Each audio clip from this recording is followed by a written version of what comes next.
Trump confirming that people in crypto will be millionaires. Brad Garlinghouse talking about maybe taking over 14% of the SWIFT system. And Brian Armstrong bringing us into the brave new frontier of cryptocurrency. In today's video, I'm going to break that down, how Trump keeps dropping bombs around cryptocurrency. Brad Garlinghouse breaks down how, what if Ripple took over 14%, or XRP specifically, 14% of the SWIFT system. And I encourage you to go do the math on what that would do to XRP. And then Brian Armstrong, the CEO of Coinbase, just dropping bombs, man. And Coinbase just launched their American Express credit card where you can get 4% back in Bitcoin. There's a moment in time right now where it's really important for you to dive in. Okay. You should never ask what to invest in. You should ask why you're invested in something. You should never, ever just trust what somebody says. You should get down to the origin of the why. You shouldn't say because this person said. You should say because I've researched it, I understand it, it's something that I'm going to hold on to, and the person that can stay in the market the longest will become the wealthiest. So the key factors is stoic, patience, persistence, and understanding that you're still very, very early. So let's talk about this. In the long term, you're very early. We have 6 more years to take advantage of this to get large amounts of price appreciation. In the short term, we got a little bit of energy. It's a little bit funky right now. What happened yesterday with Iran and Israel caused a dump in the markets. You're going to see some bumpiness through June, July. I believe personally that August is going to fly. We're going to go into a pretty parabolic move, in my opinion. Okay. I'm not a chart person. I just look at logic. I look at patterns. I guess that would be charts, but I look at patterns. I also have a whole research team that looks at this type of stuff. But what goes up must come down, and there's nothing in nature that has a straight line. Everything goes up, everything goes down. Okay. So you got to remain calm, stay stoic, learn the systems, focus on 4 things: cash flow, not cash. It's trash. Okay. 99% has collapsed since the Federal Reserve was created. Transmute that cash into deflationary assets that have fixed supplies. We're going to talk about those today. Protection. I love cash value life insurance for leverage. I got my cash value life insurance, got my Bitcoin. I got 2 banks that I can leverage. Richest man in Babylon. All right, so let's dive into the first thing. So Brad Garlinghouse posted this. Well, he didn't post this yesterday. He said this, and CoinDesk posted this.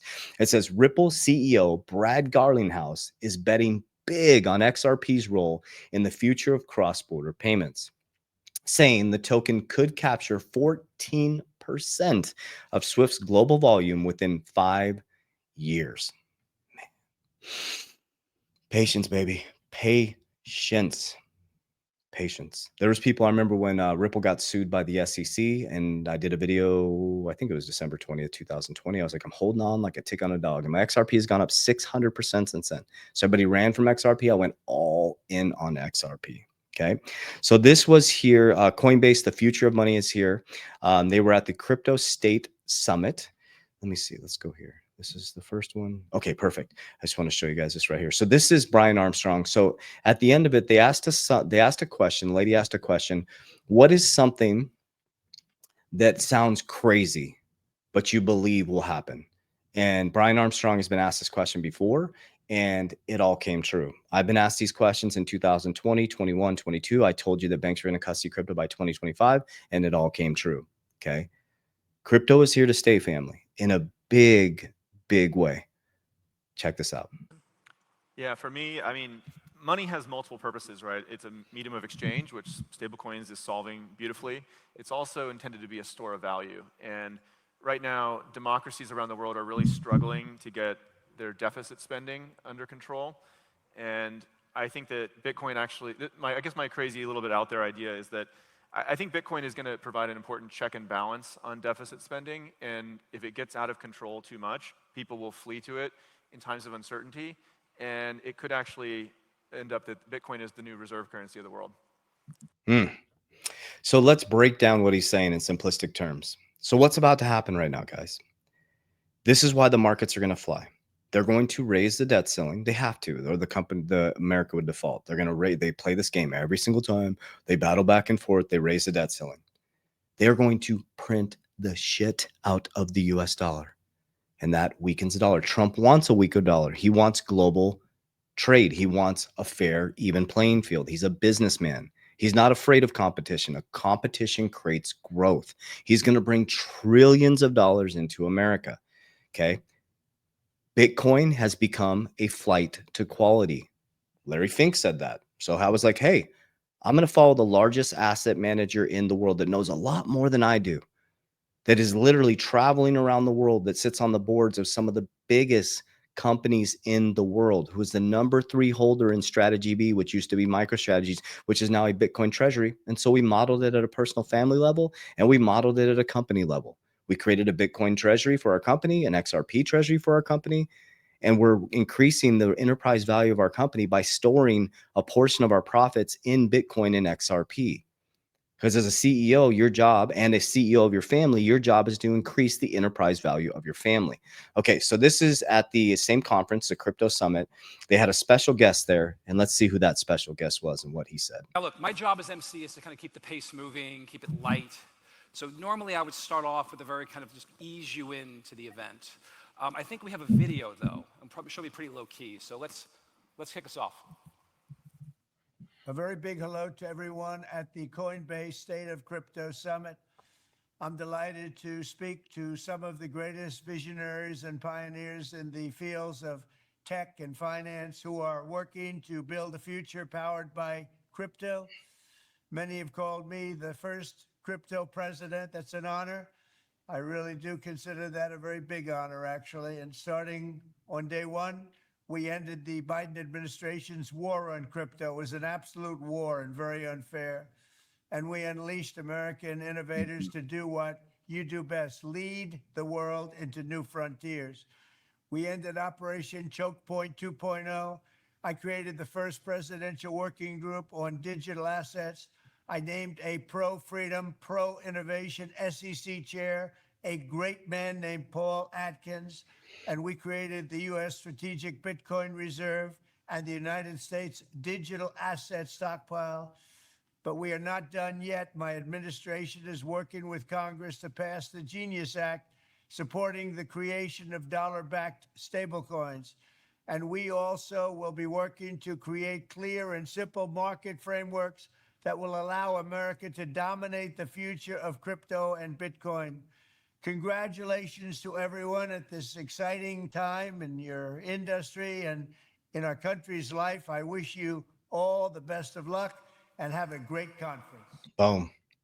Well, let's go over to his crypto czar, David Sachs. Okay. Now, the Genius Act is very important to pay attention to. Remember, we're going to have the Genius Act passed, which is stablecoin regulation. Now, this is really important because I get tons of messages all the time. Why, there's all this news. Why isn't it going? We need adoption, guys. Banks are not going to come fully in until they have exact framework. Okay. Everybody's watching America. Okay. CZ from Binance, this is his words, paraphrase. He's traveling around the world teaching countries to do what America's doing with their Bitcoin strategic reserve. Okay, it's here. You just have to be patient, family. Put a 6-year horizon on, put a 2030 horizon on. Okay, I'll say this again. You'll be patient enough in a job for 30 years that you hate to retire with $250,000. But you can't be patient for 6 years, cut out Starbucks. And I'll talk about that on the back end of this video. I'm going to share with you some of the things that I did to dollar cost average in every single day into a deflationary asset, how I leveraged, how I bought cash flow, all these different things. I always share with you exactly what I'm doing. Let's listen to David Sachs. So we're going to have stablecoin regulation. Then you're going to have adoption. You're going to have clear rules of the road, right? They have to have clear. Banks are not going to fully come into this until they have clear rules of the road. They can't, compliance wise. Okay. Then you're going to have tokenization of all assets. And that's going to be over the next 6 years. As we head into the next bull run, we're going to start to see mass adoption. We still have a long ways to go, guys. In the short term, of course, there's a bull run coming up. But in the long term, you're extremely early. 95% of the public does not have exposure to crypto, and 5% of the supply is left in Bitcoin. It is one of the most scarce assets in the world, and that may tell you who owns this stuff. And I think we are at an incredible moment because we're about to get stablecoin legislation passed through the Senate. The Genius Act just passed a very important procedural milestone, which is the cloture vote, which means that it got over 60 votes in the Senate, and so that means there won't be a filibuster. I think it's on track to pass.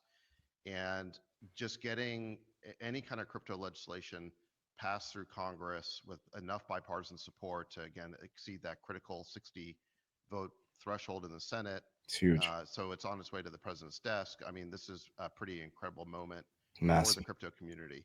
And I think that not only will we get the stablecoin bill done, I think that the market structure legislation is coming up next. And I think Boom. there's a very good chance we'll get that done. And Well, okay, so let's walk through that. Okay, so you have the Genius Act first, which is stablecoin regulation. They're going to bring on stablecoins. They're going to tokenize Treasury. That's going to stabilize the collapsing U.S. dollar. Okay, now remember, this is important. Okay, I heard this from Michael Saylor. Is we are the strongest currency in the world. Rationalize this. Okay, you have to understand what I'm about to say. Get your pen and paper out. Pause this video and go get a pen and paper. Okay. All right, welcome back. Did you do it? Go get your pen and paper. So we're gonna go into school right now. Okay. So we are the most valuable currency in the world. We dominate everybody's currency. The economic superpower. The economic superpower, the strongest currency in the world, has collapsed 99% since the Federal Reserve was created in 1913. Okay.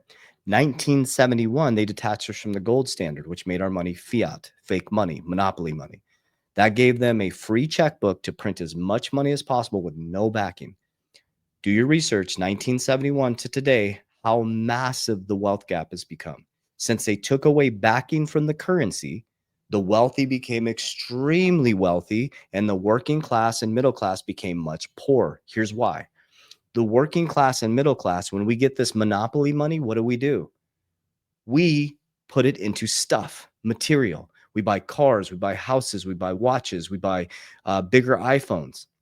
The wealthy, when they get the printed fake money, they transmute it into real estate that we sleep in, that we rent, that we vacation at. They own the watch store. They own the Lamborghini store. They own the real estate. That's the flip. They own the technology. They own the rails. They invest their money. And now what's happening is they all know that the system's effed. It has more debt than has income. And that's why Larry Fink said there's now a flight to quality. Bitcoin. They're going into deflationary system that was created to fix the American monetary system. We now have a Bitcoin strategic reserve. I believe they're going to revalue gold. They're going to take the profit from gold. They're going to transmute that into Bitcoin, a deflationary asset that's growing 50% every single year. If we go back in history, it's beat every single asset the last 10 years. That is going to shrink the balance sheet, and they're going to pump a shitload of money into the economy. They're going to lower taxes. You're going to feel wealthier. But what we do, as Jim Rohn says, you can give $1 million to every person in society. It's going to end up in the 1%'s hands again, because we're just going to put it right back in the economy. They're going to stay super wealthy. You're going to feel wealthy for a moment in time, but you're going to end up poor because you leverage, and the public leverages to buy vehicles and materials. You need to use leverage to buy assets to pay for those. That's the flip we need to flip. You need to read Richest Man in Babylon. You need to read Cash Flow Quadrant, Think and Grow Rich, Rich Dad, Poor Dad, Secrets of the Millionaire Mind, Ray Dalio's Changing World Order. What other ones do we got here? Those are some of the biggest ones you need to read. Cash Flow Quadrant's huge. You got to get on the right side of the Cash Flow Quadrant. So here's what I do, okay? So back in the days, I started dollar cost averaging. It was weekly, it was monthly, then it was weekly. And what does that mean? I buy every single day. So now I buy every day. So I thought about this, my family and I. And so here's what we did and how we created cash flow and financial freedom. Is my income has increased dramatically from 2020 to 2025. Okay. Now I don't say that to brag. I want to share with you what I did. As my income increased, I didn't increase my lifestyle. Okay. What I did is I increased my ability to buy deflationary assets that gave me appreciation, and I bought cash flow. And as my cash flow went up and my income went up, I kept transmuting that. I kept transmuting that. I kept transmuting that. Okay. So as everybody ran from crypto, I bought more all during the bear market. Okay. Then 2024, Trump wins by a landslide. Boom. I had this huge price appreciation, pulled a little bit off the top, bought more cash flow. Okay. So first is cash flow. I don't want cash. I'm not going to store my excess capital in the US dollar that has collapsed 99% since the Federal Reserve was created. If I have 300,000 sitting in the bank, what are they doing with it? They're making interest income, fee income, and capital markets income. So we become the bank. So we take our capital, we put it into index universal life, or you can use whole life, cash value life insurance. Okay. We supercharge our savings. Okay. then I'm transmuting some of my wealth into Bitcoin and XRP. To me, I believe in them. Okay. You don't have to believe them, but I do. Okay. So I store my wealth in Bitcoin and XRP, two different mechanisms. Bitcoin's gold for me. It's store of value. I'm going to get a way higher price appreciation in the future from XRP, but I have number one XRP, number two Bitcoin. I'm using Bitcoin as a leverage and I'm using it as a store of value to store my wealth. Just like someone would buy gold. That's what I'm doing. Okay.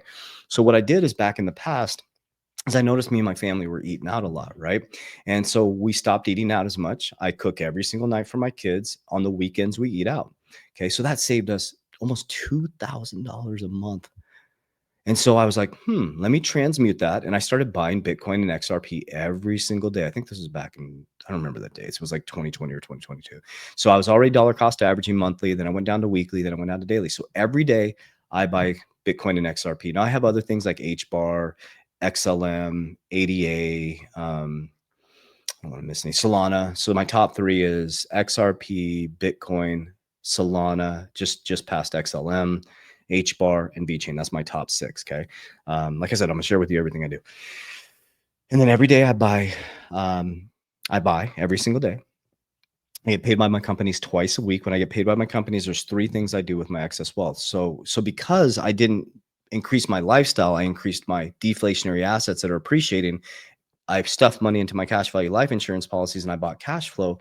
Well, my wealth continues to increase, right? So now when I get paid by my companies every 2 weeks, I have tons of investable income. Why? Because I didn't increase my lifestyle. I didn't buy stuff that deflated. I put it into things that I could leverage to buy cash flow, to buy freedom. Do you see how we're switching our brain here? Because you're going to have more money in your pocket. You're going to have less taxes. You're going to have egg prices gone down 60%. You're going to have more money in your pocket. But that money is literally, it's monopoly money. You have to transmute it. We have to understand what the US dollar is. Okay. It's a inflationary debt-based system. Every time you get paid in someone else's debt. You become poor every single year if you don't get a 2% raise to beat inflation. That's wild. So now do you see why?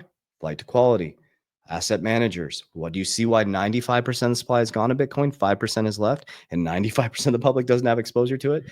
The elites are stacking Bitcoin right now. The elites, in my opinion, are stacking things like XRP. They're stacking things like HBAR. Well, what did Trump say? He said XRP, Solana, ADA. Did he say HBAR? I don't want to speak out of school. Ethereum, ADA, and Bitcoin. Those are the ones he posted on, right? Someone correct me down below. And I was like, that's what we've been focused on. That's what we've been focused on since 2020. We nailed it. So take a deep breath with me, okay? Get focused. Get disciplined. Study this. Don't just take my word for it. Study this at a deep level. Cut back on expenses. If you have 2 car payments, why do you have 2 car payments? That's the problem with Americans, is we get a pay raise and we buy a more expensive car. You don't need 2 car payments if you got a household of 2. Get down to 1 car, do public transportation, buy a hoopty. Nobody cares what you drive. They don't. The greatest feeling in the world is financial freedom. Is never having to think about, am I going to make my bills on Friday? What you want to think about is when you get paid, how am I going to transmute this to protect my family's wealth, to make more cash flow? And then when you want to do something with your family, you got the income. We should be living the greatest life in human history. This is one of the greatest gifts. But the monetary system for a very, very long time has enslaved us as humanity. Now we have this social media where we can talk about this. We can learn. We can grow together. And you don't take this as entertainment. Take this as education. Take this serious. And if I can encourage any young men or women out there, please stop listening to these people and the Lambos and the watches and that shit is fleeting, man. It's not that you can't have that. Okay. Let me be very clear with you on that. Okay. There's things that I want. I love fast cars. Okay. I would love to get a Lamborghini Aventador. I'm a adrenaline junkie. I want a $250,000 wake boat. That's a want. Could I buy it right now? Easily. Am I doing it? Hell no. Why the hell would I put $400,000 into a car when I could transmute that or even, finance that, have a $3,000, $4,000 payment with the wake boat when I could transmute $4,000 into cash flow, make money off that cash flow, transmute that into Bitcoin, XRP in the next 6 years. Who knows what could happen with that, right? 4x, 10x my money. Then I take the 10x of my money, I take that, I put into an insurance policy, I borrow against insurance policy, do a cash dividend ETF, and then it pays for the Lambo and wake boat. And that's king energy. That's queen energy. You're out there on the lake cruising along, and guess what? As everybody else is trying to figure out how they're going to put gas in their boat, you're literally driving a retirement policy, OPM, other people's money. But that takes patience. That takes discipline. It takes consistency. It takes saying, I want that, but I don't need it. I want freedom for my family. I want a kingdom for my family. I want protection for my family. And I want to make myself last, because I know when I do that, I become the first. It's God, family, protect your ecosystem at all costs, and stay out of other men and women's business because you're too busy working on yours. As we always say, warriors, rise, get your shit together. All right, men out there, I just want to share something with you. Let me share this real quick. Oh, why is it not going on there? Boom. Okay. Let me go right here. It's not sharing this. We do have some tickets left. So we have our event, the Awaken Your Inner King event, is coming up on June 28th. I think one VIP ticket opened up. So a lot of people were DMing me about that. So somebody had a family emergency. They had to cancel. So we have one VIP that opened up, and the general mission, guys, is going to blow your socks off. So if you're a man right now this is down the description of the video. If you're struggling to get your shit together, you need to be at this event. Figure out a way to get here, guys. It's very reasonable to fly into Phoenix, Arizona. You'll be live here in my facility. I'm going to break it down for you guys. It's time for men to rise up. It's time for men to raise their family properly. It's time for you to understand what infrastructure you need to build the code for your family, right? How do we get disciplined? What does that look like physically, mentally, spiritually, and financially? And I'm going to break down my whole ecosystem. We're going to get uncomfortable too. And I've had a lot of you message that you see right here. It's like, I'm going to call some of you men out. I've had a lot of you men saying, I don't want to come because I'm going to get uncomfortable. I'm calling you out, man. I'm calling you out. What do you mean I don't want to come here to get uncomfortable? That's the point of being a man. Our job is to suffer with purpose before it's necessary to suffer. We're going to do some deep breathing with my coach. We're going to get into an ice bath together. Okay. We're going to learn to tap in and tune in and suffer with purpose before it's necessary to suffer, because men are not suffering anymore. We're out there chasing, lust, and we're chasing cars, and we're chasing we have to get back grounded, man. We have to get back to the divine masculine. And that's suffering with purpose before it's necessary to suffer. That's why Jesus Christ was able to overcome all of the temptation, because he had a purpose to die for our sins so we could live this life. It's time for us to start suffering with purpose. So sign up for the event, get down here, figure it out, talk to your spouse right now and say, listen, I'm going down to this event, and I guarantee you it will change your life. Warriors, rise. I'll see you live. Get your shit together.